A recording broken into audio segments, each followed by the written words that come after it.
Welcome back to Greenlight Studio. I'm Luke from Greenlight Studio, and I just saw the new Matthew McConaughey movie, The Rivals of Amziah King, and I have some thoughts on it. Now, this is a movie that premiered at South by Southwest, I believe, the film festival last year, and I heard quite a lot of buzz for it. It's also the movie that Matthew McConaughey ended his 5-year hiatus from acting to come back in. So this is the movie that made Matthew McConaughey say, "Wow, I need to start acting again because this is just gonna be that good of a movie." Was it that good of a movie? I'm here to say it's a pile of dog shit. Now, I hated this movie. I'm going to say that out front. I did not like this movie at all.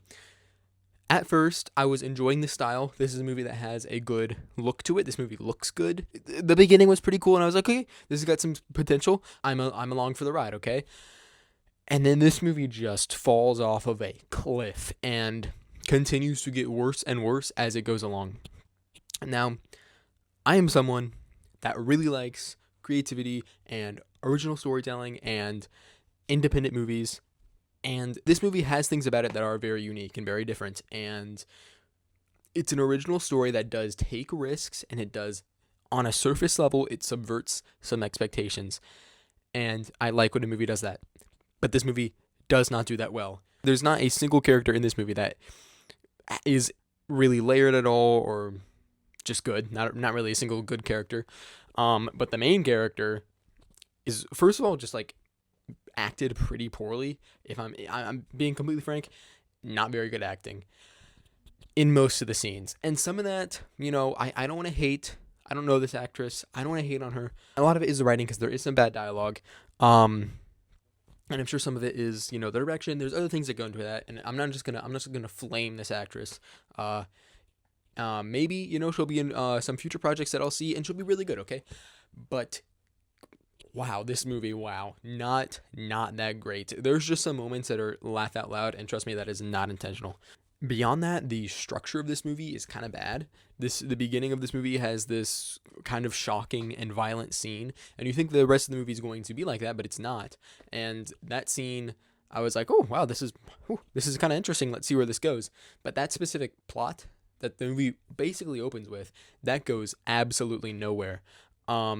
And then later on, there's a scene because the main characters are beekeepers. So later on, there's a scene where they're clearing out bees from a school, and that also is a pretty long sequence that is just complete filler. This movie is over 2 hours. I think it's about 2 hours and 10 minutes, and trust me, it does not earn that runtime at all. It's not at all deserved. And again, the characters are really bad. They're all just archetypes.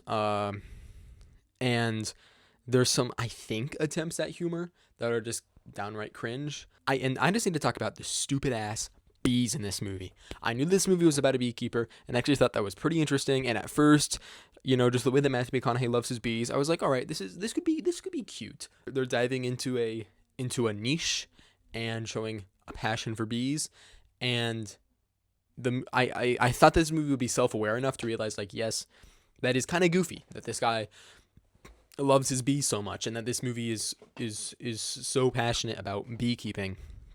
But the length that it goes to with these stupid ass bees, people literally die for these bees. Multiple people die because of some fucking bees, and it's stupid. It's such a stupid ass movie, and you know what? I'll say it. The Bee Movie was a better bee sympathy plot and better bee sympathy execution than this stupid ass movie. And it tries to be so poetic with these stupid ass bees, and it's fucking bees. It's literally just bees. And there were just multiple points in the movie where some absolute bullshit would be happening. And me and my friend who I was with both said, dude, it's genuinely fucking bees. It's literally just bees. And I understand that is part of the appeal of the movie. They're showing that it's more of the principle of what the bees represent. It's about community and passion, and yes, I get what it's saying. I get what it's going for. I get that it's not at least trying to be, not just that surface level. They like bees, but it gets to a point. And to touch on some more things that I didn't really like, I already talked about the dialogue, I think, and the archetypes that are excuses for characters.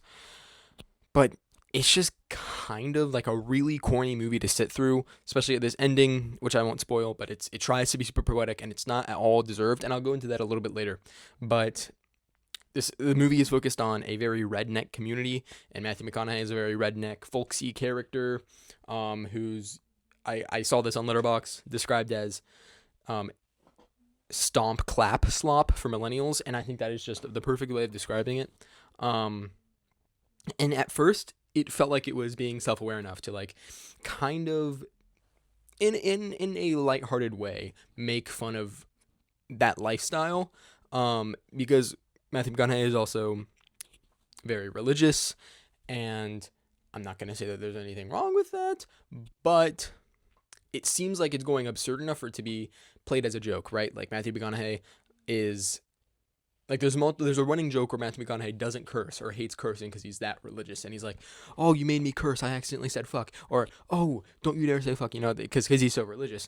And to me, that because that was played like a joke, it felt like they were kind of like, I'm not looking down on him, but satirizing to an extent that the brand of person that Matthew McConaughey is playing. But then later in the movie, it's much more heartfelt and it's much more like loving towards these characters, and it's like, oh, this is such a beautiful community. Aren't these like really cringy, corny religious church songs so beautiful? And that is not a community that I am a part of, so it's not something that I'm going to connect to. But I personally, trying to find the right words here, am just kind of turned off by the redneck personality, and that's just so grating for me to sit through, and just watching these stomp, clap, dance, church music scenes, redneck scenes. It's a hard watch for me. I don't like it. And you can make a movie about any kind of characters that you want, and if you're executing in the right way, I'm gonna enjoy it. Like, I think a good example of that is Red Rocket by Sean Baker. That is a movie where those people in it are really disgusting and very trashy and all pretty bad people in that movie, but it's able to bring a perspective to that and tell a story in an interesting way, where everybody behind that movie is aware of the type of people that they are representing, and doing it in a way that is not disrespectful. It's not looking down on people, but it's also not like fully sympathizing with behaviors that should not be glorified. And this movie just can't find that balance, which brings me to my biggest problem, which is the morality of the main character. Now, I would just like to clarify, I think that a lot of the best characters in fiction and some of the best stories in fiction are revolving around characters that are morally gray or just morally flat out bad. Like, Breaking Bad is just one of my favorite things ever of all time. And stuff like BoJack Horseman, A Clockwork Orange, pieces of fiction where the main character is flat out a bad person, and that has been, all of those things have been misinterpreted by people. There is something that's very compelling about seeing a bad person portrayed on screen and seeing the nuances there. This movie, this main character that I was talking about earlier, is just flat out evil, and that is okay. Like I said, that can work as a cautionary tale, and it's very compelling to see somebody be like corrupted or corrupt.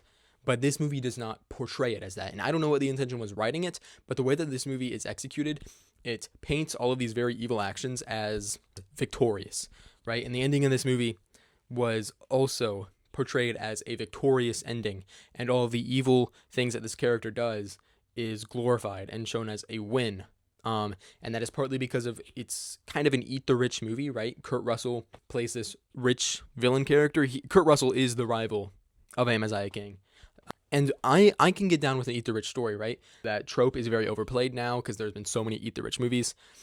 And to an extent, I do understand that. But if you do something interesting with it, I will like it, because there's a reason that Eat the Rich stories are so popular now, right? I mean, just look at our political state and economic state, right? There's a reason that Eat the Rich is so resonant. And I think that Parasite, which started that whole trend, is one of the greatest movies ever made. And I can even get down with The Menu and Glass Onion, which a lot of people hate.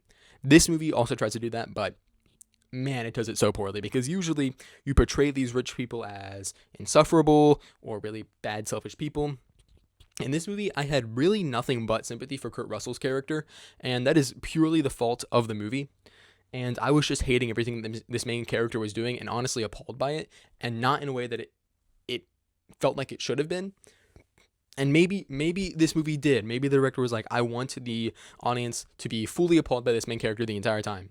But the way that it tracks his main character, the way the story is told, the way scenes are executed, the music and the cinematography that is used, it doesn't at all look like it's portraying the path that this character takes as a corruption or a downfall. And there's never really a moment where there's consequences for any characters. It's all kind of shrugged off. And the things that this character considers doing, and the things that she ends up doing, like I said, it's appalling, and it just genuinely, like I said with the bees, I can maybe see what you're going for, but it gets to a point, and it's executed so terribly. So I think there are things about this movie that are interesting, but ultimately, almost everything that it goes for completely falls apart. This is a movie that looks good and is original, but at the same time has really messy execution, filler, and just bad dialogue and acting. So I do not recommend this movie, which is sad because I like recommending independent movies, and I want, original voices to be supported, but this is a movie that I'm going to have to not recommend. And actually, I'm going to give this a 1.5 out of 5 stars, which is not very good.